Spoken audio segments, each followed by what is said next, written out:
Pinanood din ng ilang Cebuano na nawala ng mga mahal sa buhay dahil sa war on drugs. Ang confirmation of charges ng International Criminal Court o ICC kay dating Pangulong Rodrigo Duterte. Panawagan nila sana'y papanagutin din ang iba pang sangkot dito. Si Jessie Atienza ng PTV Cebu sa sentro ng balita.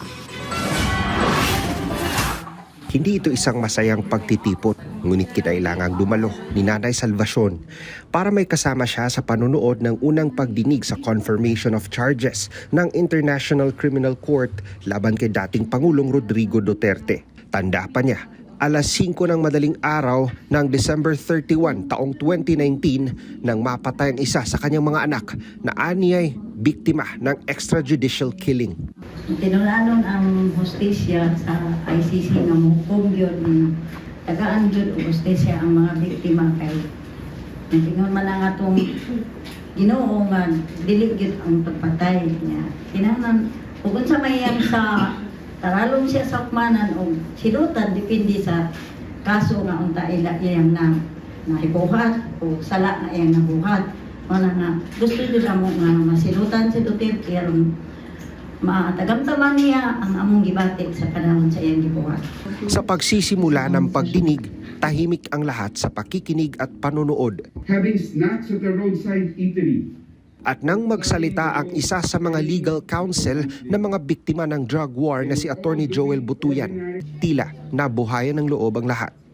Actually, kuan siya, mapasalamaton mi tungod kay gi-articulate gyud nila kung unsa gyud ang mga nahitabo adto.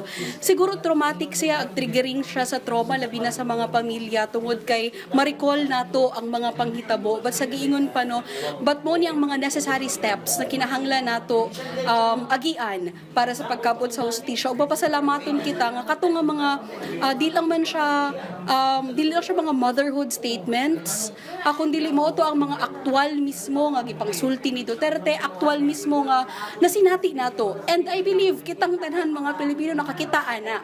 Giit ng grupo, dapat managot na rin ang mga opisyal na umano'y sangkot at nagpatupad sa pagpatay sa mga biktima ng war on drugs. We are also one with them, sa pagpanubag dili lang kay President Duterte kundi sa tanang mga co-perpetrators, apil na diha ang mga PNP chief na diha ang former PNP chief na si Bato de la Rosa, si Bongo, gani karon atong paninguha nga bisan ang mga officials nga naa diri particularly sa Cebu sama ni Dibold Sinas nga manubag kay dili lalim ang nahitabo adtong panahona ug dili lalim ang trauma na giagian sa mga pamilya.